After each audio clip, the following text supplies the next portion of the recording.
Now true horror stories that happened to people. Before you watch, subscribe and like. Enjoy watching.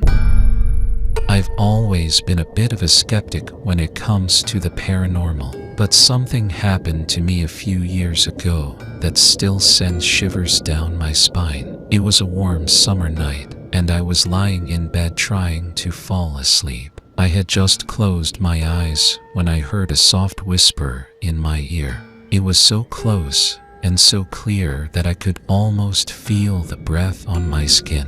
The voice was deep and raspy, and it whispered my name. I sat up in bed, heart racing, but I was alone in the room. I tried to tell myself that I had just imagined it, but then it happened again. This time, the voice was louder, more urgent. It whispered my name again, and then said something that I couldn't quite make out.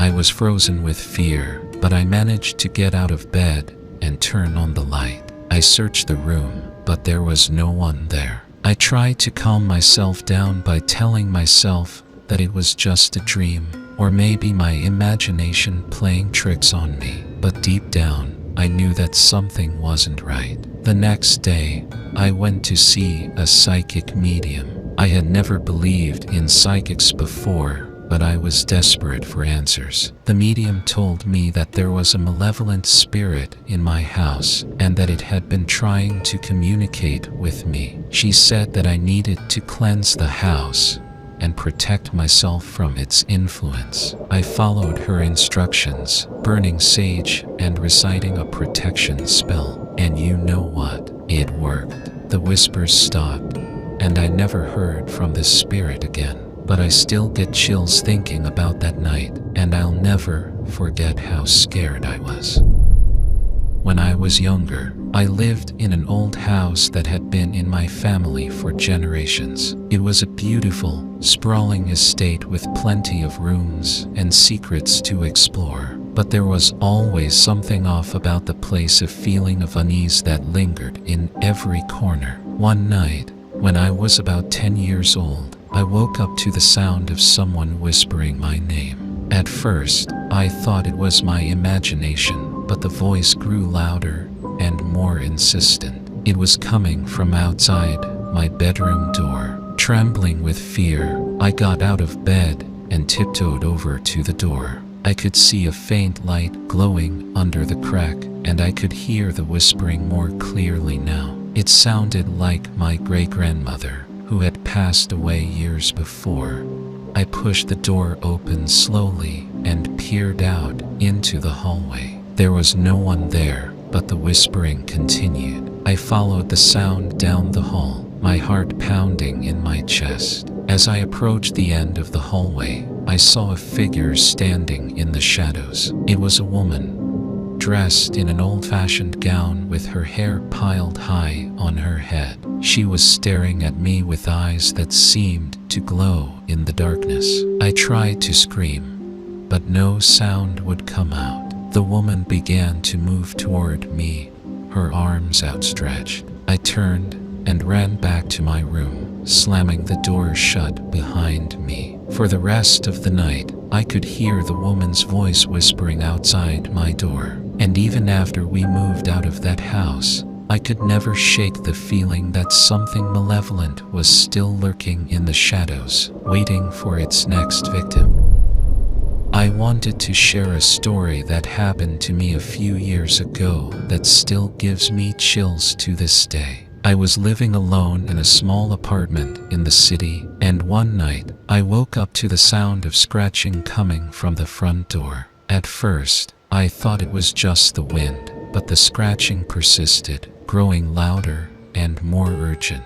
I hesitated to get out of bed, but the scratching grew so intense that I finally worked up the courage to investigate. As I approached the front door, I saw a pair of hands reaching through the gap between the door and the frame, their fingers clawing at the air. I froze, unsure of what to do, and then the hands began to speak. They whispered in a low, rasping voice, telling me that they needed to come inside, that they had something important to tell me. I couldn't see who or what was on the other side of the door, but the voice filled me with a deep sense of dread. I backed away from the door, not wanting to let whatever was on the other side into my apartment. The voice grew more insistent, its tone becoming more urgent and desperate. But then, just as suddenly as it had started, the scratching and whispering stopped. I cautiously approached the door again, peering through the gap,